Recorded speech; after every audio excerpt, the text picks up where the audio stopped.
तो दोस्तों आज हम बात करेंगे फ्रॉम के फ्यूचर के बारे में। अब फ्रॉम का सीज़न 4 तो ख़त्म हो चुका है, लेकिन ये अपने साथ इतने सारे सवाल छोड़ के गया है जिसके ऊपर हम थ्योरीज बना बना कर ही पागल हो जाएंगे। वो तूफ़ान सिर्फ इसी लम्हे क्यों आया, वो आसमानी बिजली क्यों कड़की और फिर अचानक रुक क्यों गई, और सबसे बड़ा सवाल मेरियल, एल्जिन और फातिमा का क्या बना। फातिमा तो बाकायदा मॉन्स्टर बन चुकी है, और सूफिया ने जो तावीज़ दरख्त में फेंके थे वो कहाँ गए, वो आखिर किस जगह पहुँचे।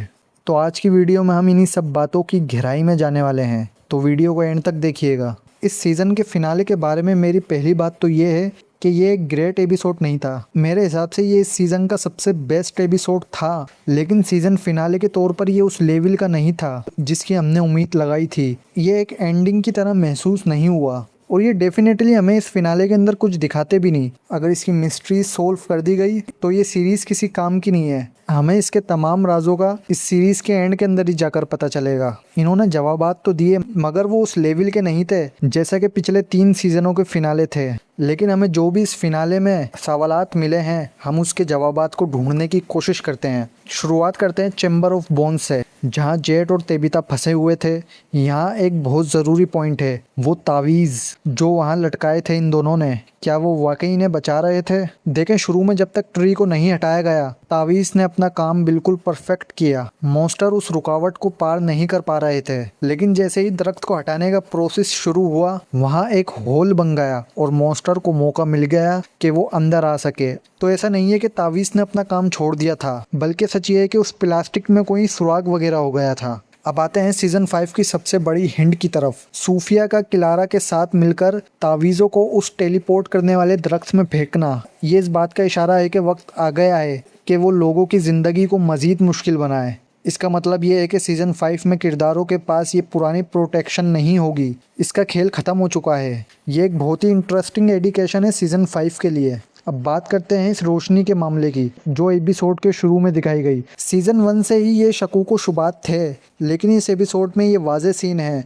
जो साबित करता है कि मॉन्स्टर रोशनी में नहीं आ सकते। ये पहला इशारा है इस एग्जिट का जो किरदारों को सीज़न 5 में मिलने वाली है। अगर तावीज़ नहीं है तो इन्हें किसी और प्रोटेक्शन की ज़रूरत पड़ेगी, और वो होगी रोशनी। लेकिन सवाल यह है कि रात को जब सूरज नहीं होगा तो वो ये रोशनी कहाँ से लाएंगे। क्या कोई ऐसी आर्टिफिशियल लाइट सर्विस है? ये एक ऐसी थ्योरी है जो सीज़न 5 में मेन प्लॉट हो सकती है। और हाँ, दरख्त को जड़ से उखाड़ने के बाद जो तूफान और रेड लाइटनिंग आई, वो बहुत क्रिटिकल थी। आसमान में एकदम अंधेरा हो जाना और फिर दोबारा दिन का निकल आना, ये सब इसी दरख्त के हटने का नतीजा था। विक्टर ने सीज़न 3 में बताया था कि दरख्त बच्चों की उम्मीद से बना था, तो बुनियादी तौर पर वो दरख्त किसी अच्छी चीज़ की अलामत था। लोगों ने इस दरख्त को हटाकर एक बड़ी गलती कर दी, लेकिन ये सिर्फ इन लोगों का नुकसान नहीं है, बल्कि सूफिया का भी नुकसान है। क्योंकि इस एपिसोड के एंड में बॉय इन वाइट ने सूफिया से कहा कि तुम इस बार हार जाओगे। वो हड्डियां तो हासिल कर चुके हैं, लेकिन दरख्त को हटाकर उन्होंने अपनी सुरक्षा को खत्म कर दिया। अब इस एपिसोड के सबसे डरावने और अहम पॉइंट्स पर आते हैं। एक चीज जिस पर मैं खास तौर पर रोशनी डालना चाहूंगा, वो ये है कि मॉन्स्टर अब पहले से कहीं ज्यादा एग्रेसिव और खतरनाक हो चुके हैं। पूरे एपिसोड में 2 ऐसे सीन हैं जो आपको हिला कर रख देंगे। पहले तो वो जब लोग सुरंगों में भाग रहे हैं और मॉन्स्टर इनके पीछे तेजी से भाग रहे हैं, और दूसरा वो लोग जब कार में भागते हैं तो एक मॉन्स्टर बिल्कुल ज़ॉम्बी की तरह गाड़ी के पीछे पड़ जाता है। हमें याद रखना चाहिए कि मॉन्स्टर को भागते हुए हमने सिर्फ विक्टर के माजी के फ्लैशबैक्स में देखा था। बॉयड का फैसला भी बहुत मुश्किल था। इसके लिए ये फैसला करना कि तेबिता और जेट को जिंदा समझा जाए या मुर्दा, ये वाकई में एक बहुत मुश्किल फैसला था। वो कोई हीरो नहीं है, वो एक आम इंसान है जो अंदर से टूट चुका है। इसे तभी यकीन आया जब रेडियो से सिग्नल मिला। अब आते हैं लोगों की मौत की तरफ। मेरियल की मौत बहुत जज्बाती थी।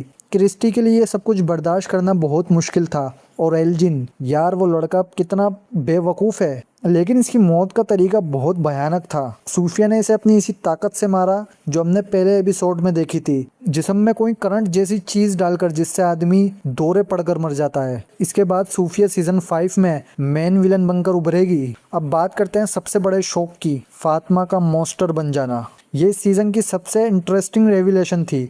ये साबित करता है कि मॉन्स्टर सिर्फ पुराने लोग नहीं हैं, बल्कि ये वक्त के साथ साथ वहाँ के रिहायशियों से बनते जा रहे हैं। और वो आखिरी सीन जहाँ सूफिया बॉय इन वाइट से बात करती है कि तुम कैसे बड़े हो गए, ये इशारा है कि बॉय इन वाइट एक बिल्कुल नई मखलूक है, जबकि वो मैन इन येलो सदियों पुराना है। आखिर में ये सीजन फिनाले इस शहर को एक ऐसे स्टेज पर ले आया है जहां अब तावीज़ की हिफाजत नहीं रहेगी। अब किरदारों को इन मॉन्स्टर से बचने के लिए वही पुराने तरीके ढूंढने पड़ेंगे, यानी छुपी हुई जगहों पर रहना पड़ेगा। लेकिन एक अच्छी बात यह है कि वो हड्डियां हासिल कर चुके हैं। यही हड्डियां अब सीज़न 5 की बुनियाद बनेगी और सीज़न 5 का फोकस यही होगा कि इन हड्डियों को आखिर करना क्या है। ओवरऑल ये एक ज़बरदस्त एपिसोड था, लेकिन एक सीज़न फिनाले के तौर पर ये ओके या गुड था। सभी फैंस को एक बड़ा प्लॉट ट्विस्ट चाहिए था जिससे लोगों का दिमाग घूम जाता, लेकिन इन्होंने सारी गेम सीज़न 5 पर छोड़ दी। फिर भी हम सीज़न 5 के लिए काफ़ी एक्साइटेड हैं। तो दोस्तों, ये थी मेरी मुकम्मल एनालिसिस। आपको क्या लगता है फातिमा अब क्या करेगी?